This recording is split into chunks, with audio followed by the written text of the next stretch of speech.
दोस्तों, जय अलखधनी, जय अलखधनी, जय अलखधनी। दोस्तों, आज हम आप सभी श्रोताजनों को यही बात कहने जा रहा हूं, जिन बात से हमारे और आपके आगे वाली पीढ़ी में कुछ बदलाव होना चाहिए, और जो बदलाव चाहते हो तब तो आपको अपने बच्चों को और आप भी पढ़ाई कीजिए, और लिखना पढ़ना ये जरूरी होता है। जरूरी होता है क्यों? कि हमारे बच्चे पढ़ने के लिए अभी कामयाब नहीं होता, तो हम इन बच्चों को ये मंदिर जाने की भूमिका बताते थे, और देवी देवता का डाक डमरू वाली भूमिका बता देंगे, और हमारे बाल बच्चा वहां के वहां रह जाएंगे, आगे तो नहीं जा सकते। इसीलिए हमें और आपको सभी मिलके इन मनुवादियों की जो विचारधारा को नष्ट करना चाहते हो, तो पहले हमने बताया गया है, डॉक्टर B.R. आम्बेडकर ने, इनका 3 सूत्र है।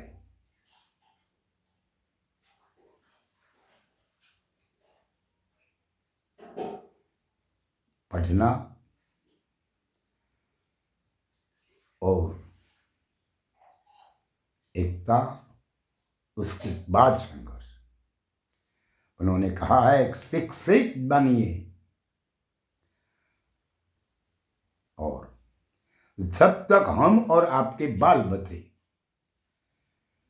जो शिक्षित नहीं हो सकते, तब तो ये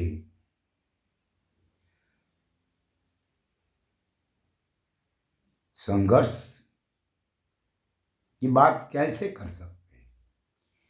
ये संघर्ष की जो बात है ना, वो लड़ाई की बात नहीं है। अपने रोजी रोटी लेने के लिए इन अधिकार को हमें वापस मिलाने के लिए, क्योंकि संविधान में तो हमें डॉक्टर B.R. आम्बेडकर ने अच्छी तरह से हक दिलाया गया है, मगर जो मनुवादी लोग हैं, इन लोगों ने ये संविधान नहीं गमता, क्योंकि वो लोग चाहते हैं कि जो शूद्र लोग है वो जहाँ है वहाँ का वहाँ रहना चाहिए, वो आगे कभी नहीं आना चाहिए, हमारी बरोबरी का नहीं होना चाहिए। ये मनुवादियों की विचारधारा है। इसीलिए हम और आप सबको, अपने बच्चों को पढ़ने लिखने की बातें करिए। ये सब ज्ञान की बातें अभी कुछ नहीं कर सकती है। हमें और आपके बच्चों के भविष्य नहीं बदल सकती है। ये ज्ञान की बातों जो है ना, वो हमारा और आपका बच्चा का भविष्य नहीं बदल सकती है। हमारा और आपका बच्चा का भविष्य बदलना है तो पहले उन्हें पढ़ने लिखने की बातें सुनाइए, और उन्होंने कहिए कि आप मंदिर जाने की जरूरत नहीं है, आप एक किसी देव देवी की पूजा अर्चना करने की जरूरत नहीं है, आपको पढ़ने की जरूरत है। जब आप पढ़ते हैं और बहुत पढ़ेंगे तो आप इन मनुवादियों की बराबरी कर सकते हो। इसीलिए हमें और आप सबको ये अवश्य विचार विमर्श करना जरूरी है। ज्ञान की बातों को बहुत समय से सभी लोगों ने किया गया, सभी महापुरुषों ने हमें बहुत कुछ ज्ञान की बातें कही गई, मगर ये मनुवाद, जातिवाद का जो जहर है वो बाहर नहीं निकाल सके। वो तो बढ़ते गए और बढ़ते गए। इसीलिए जब जातिवाद और मनुवादियों की सोच हटाना चाहते हो तो हमें एक प्रथम यही करना पड़ेगा कि हमारे बाल बच्चों को पढ़ने लिखने की विचारधारा में रखना चाहिए। ये मंदिरों में जाने से कोई भगवान हमारे बच्चे को, आपका बच्चे को भविष्य नहीं बदल सकते। कभी किसी का भविष्य नहीं बदला गया। जिनका बच्चा पढ़ा लिखा है, इन्होंने बढ़कर आगे कुछ बनाया गया है। यह आपकी नजरों में है, आप समझ सकते हैं, फिर भी आप सुबह में 2 घंटी बजती है, एक मंदिर में बजती है, दूसरी स्कूलों में बजती है।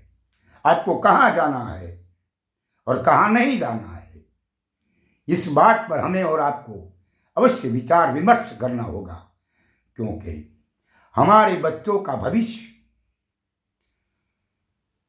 पढ़ने लिखने से कुछ अच्छा हो सकता है, मगर मंदिर में घंटी बजाने से भविष्य नहीं बदल सकते।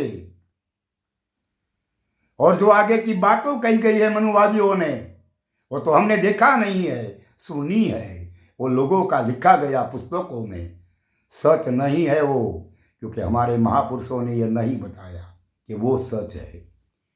हमारे महापुरुषों ने सच नहीं कहा कि ये पुस्तकों में लिखी गई बातें सच है। हमारे महापुरुषों ने तो यही बात कही है कि आपको उजागर करने के लिए आपकी खोज आपको ही करना पड़ेगा। आप कौन है, आप कहाँ है, ऐसी ही बात बताई गई है। मगर आज भी ऐसी बात बताने वाले महापुरुषों तुम्हारे सामने और तुम्हारे आगे, जब तुम्हारा ही गुरु नहीं था, उनको अधिकार नहीं था, तब उनकी हैसियत कितनी थी, और उसको अधिकार मिल गया तो उसके बाद इनकी हैसियत कितनी हो गई। यह सब कुछ हम और आपको समझना ये जरूरी है, क्योंकि हम 2 लोगों को लुटारा कहते हैं। 2 लोग मंदिर में बैठकर यात्रालुओं से भिख मांगते हैं, उसे पुजारी कहा जाता है। और मंदिर की बाहर बैठकर यात्रालुओं से भिख मांगता है, उसे भिखारी कहा जाता है। वाह, तुम्हारी बातें कैसी है। ये सब सोच मनुवादियों की है। दोनों ही भिख मांगा है, दोनों ही भिखारी है। और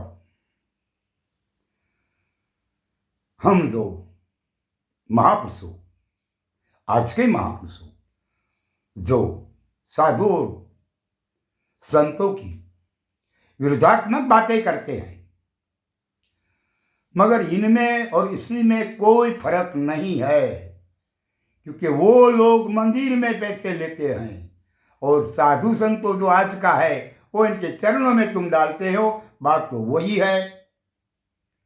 इसीलिए हम आपसे कहना चाहता हूं कि बात सही जो है, इस बात पर ध्यान देना जरूरी है। किसी भगवान है नहीं, कोई शक्तियां किसी को काम नहीं आती, अपने आप ही काम आते हैं, अपने आप ही समझ सकते हैं, अपने आप ही उजागर करते हैं सभी लोगों को। इसीलिए पहले पढ़ने लिखने की सोच अवश्य रखना जरूरी है, क्योंकि पढ़ेंगे नहीं, लिखेंगे नहीं तो आगे नहीं जा सकते हैं, और आपका बच्चे का भविष्य नहीं बन सकता है। यदि आपका बच्चा का भविष्य उजला करना चाहते हो तो उन्होंने भक्ति बताने की ज़रूरत नहीं है, उन्होंने स्कूल बताने की ज़रूरत है, उन्होंने शालाओं बताने की ज़रूरत है, उन्होंने विज्ञान की बातें बताने की ज़रूरत है। इस ज्ञान से उन्हें लेना देना नहीं है। अभी उस कोमल बालक को ज्ञान की ज़रूरत नहीं है।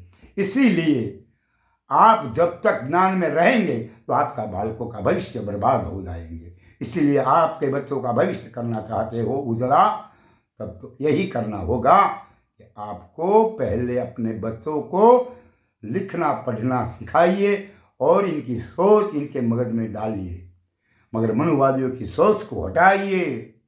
बस मैं इतना कहना चाहता हूँ। समझना नहीं समझना है तो आप सबकी बातें हैं, हम कहना था वो तो कह रहा है, उस बात पर ध्यान देना नहीं देना ये तो आपकी बात है, आपकी सोच है। अच्छा दोस्तों, जय अलग धनी, जय अलग धनी, जय अलग धनी।